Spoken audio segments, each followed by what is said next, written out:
32 number renovate করার একমাত্র উপায় হইতেছে ওটারে বুলডোজার দেয়া ছাত্রাইয়া মাটির সাথে মিশায় ওটারে চিরদিনের জন্য জয় বাংলা।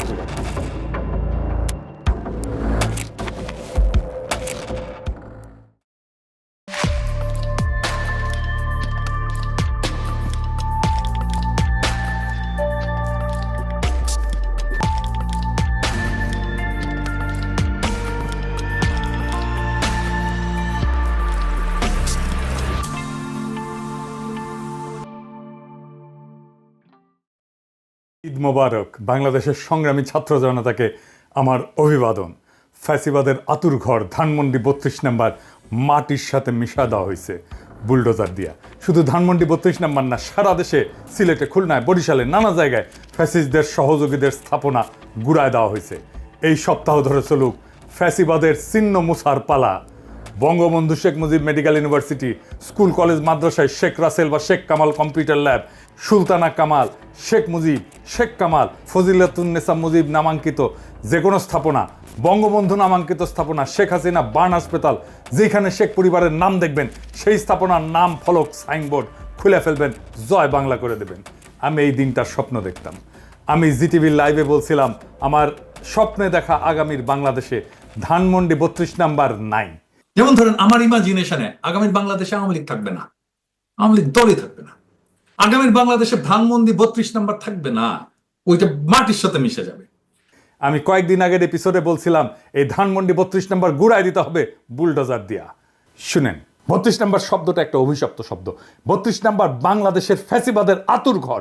ওই 32 নাম্বারে প্রত্যেকটা ইটের গায়ে লেখা আছে মজলুমের হাহাকার, আমার নিখোঁজ হওয়া ভাইয়ের নাম, হাসিনা মুজিবের শাসনে বন্দুকের গুলিতে সেলাই হয়ে যাওয়া হাজার হাজার শহীদের নাম।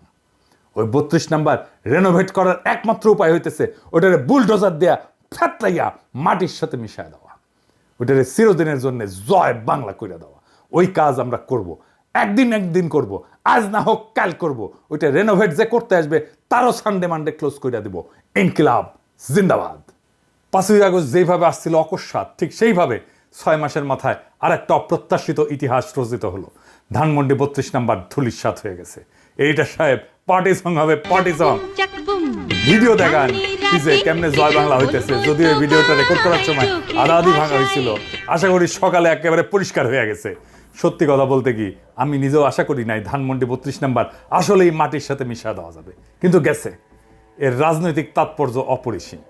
এর অর্থ এইটাই, বিপ্লবের আগুন এখনো নেভে নাই। আমাদের ফ্যাসি বিরোধী জাতীয় ঐক্য এখনো সজীব আছে। যখন গণরোষে খুনি শেখ হাসিনার বাবার বাড়ি আগুনের লেলিহান শিখায় পুড়তে পুড়তে এবং ভেঙে ভেঙে খান খান হইয়া যাইতেছিল, সেইখানে উচ্চারিত সবচেয়ে জনপ্রিয় স্লোগান ছিল 32 না 36, 36, 36, 36 দিয়ে 32 মুছে গেল।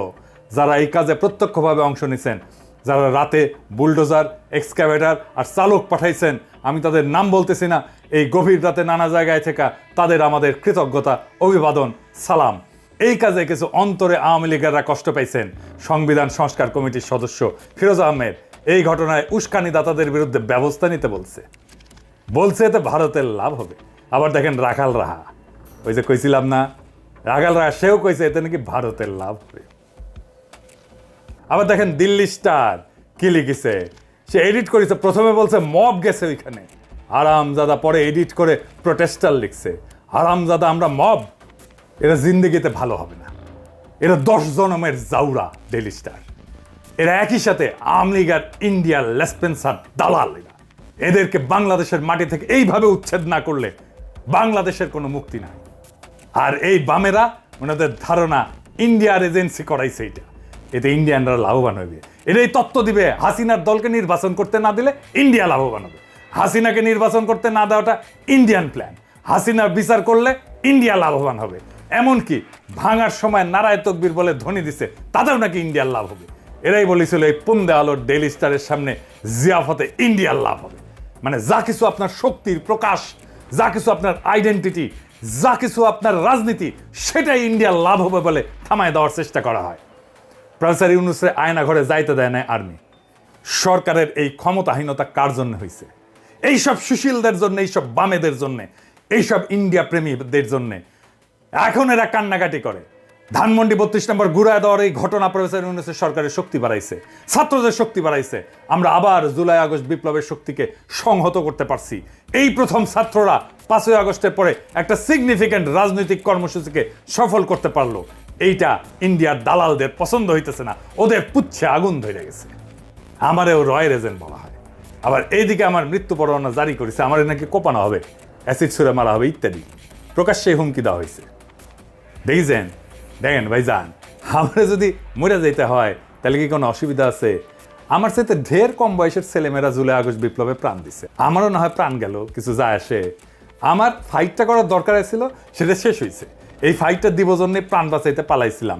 এখন প্রাণ জান থাকলেই কি না থাকলেই কি, ভয় দেখায় আমরা থামানো যাবে না। তবে ওরা কিন্তু পারে। বাসন্তীর জাল পরা ছবি যে তুলছিল না ফটোগ্রাফার আফতাব সাহেব, অনেক দিন পরে তার অ্যাপার্টমেন্টে কুপায় মারছে। মেজর বজলুল হুদার ভাগ্নিরে গাড়ি চাপা দিয়ে মারছে। শুধু তো আওয়ামী লীগ না, সাথে আছে ইন্ডিয়া। ওরা নানা শয়তানি করার চেষ্টা করবে। হাত থাকলে কিছুই করতে পারবে না, আর না থাকলে কিছু কইরাও লাভ নাই, বুঝছাও। তাই ফিয়ামানিল্লাহ, দোয়া করবেন।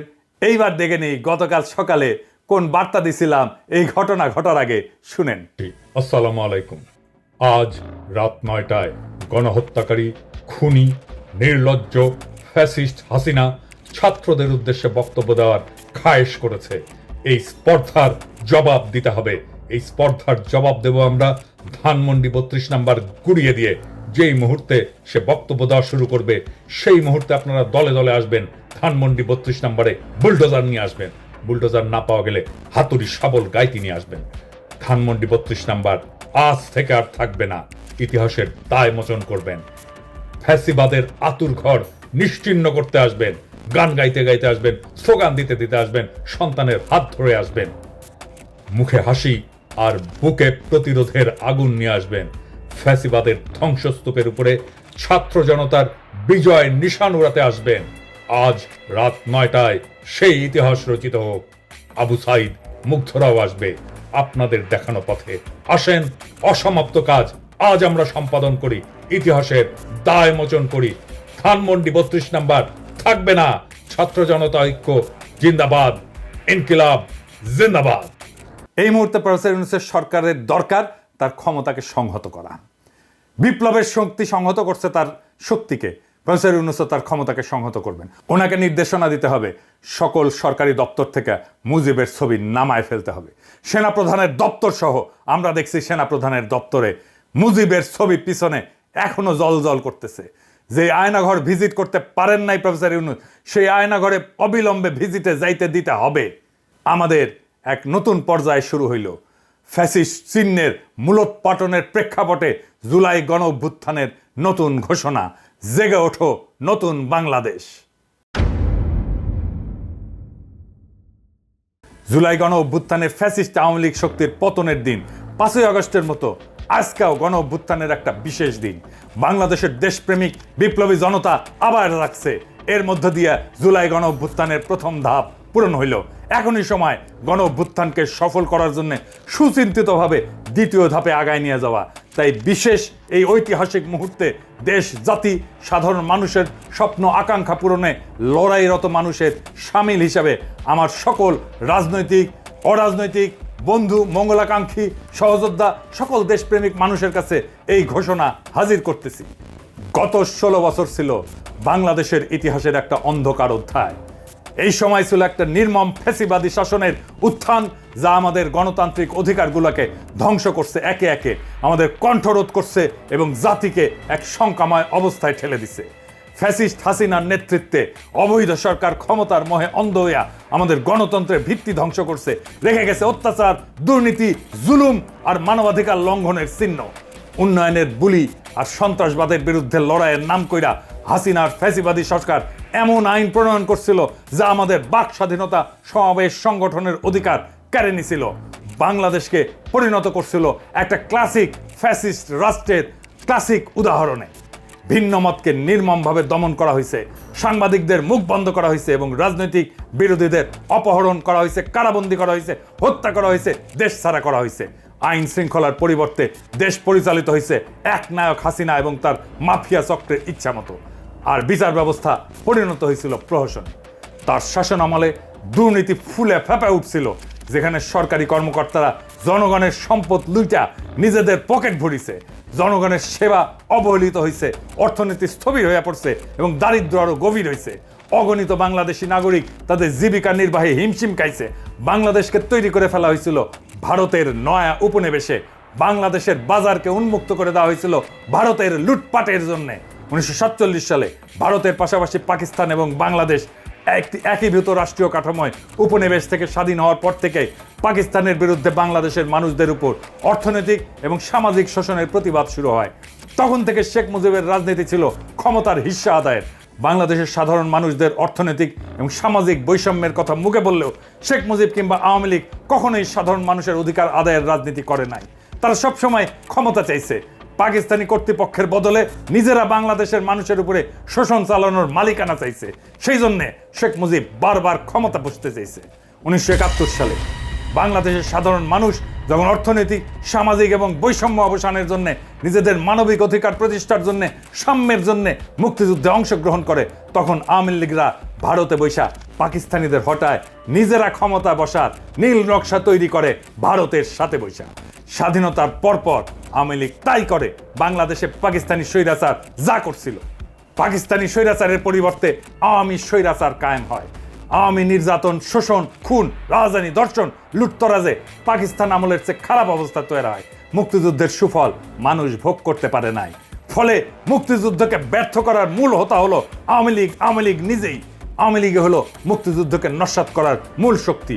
1971-এর আসল রাজাকার, অথচ জোর কইরা ইতিহাস লিখে মানুষের গলা টিপে ধরা এতদিন ধরে নিজেকে মুক্তিযুদ্ধের পক্ষের শক্তি, মুক্তিযুদ্ধের মালিক হিসেবে চালা আসছে।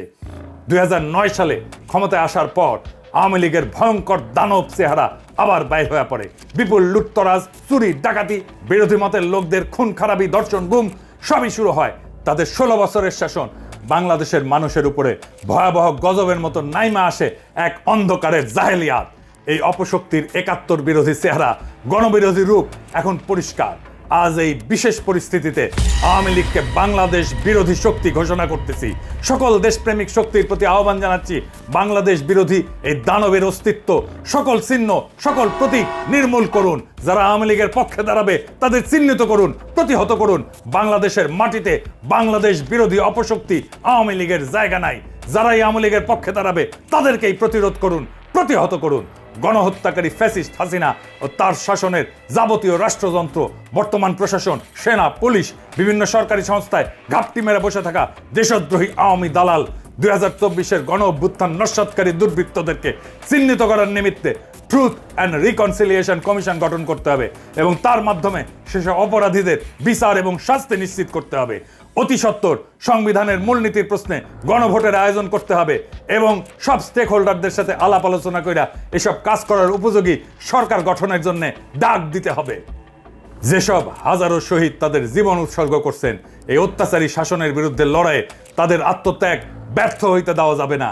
এখন আমাদের সুযোগ আসছে একটা নতুন বাংলাদেশ গড়ার, একটা বাংলাদেশ যা হবে স্বাধীন, ন্যায়ভিত্তিক, সমৃদ্ধ।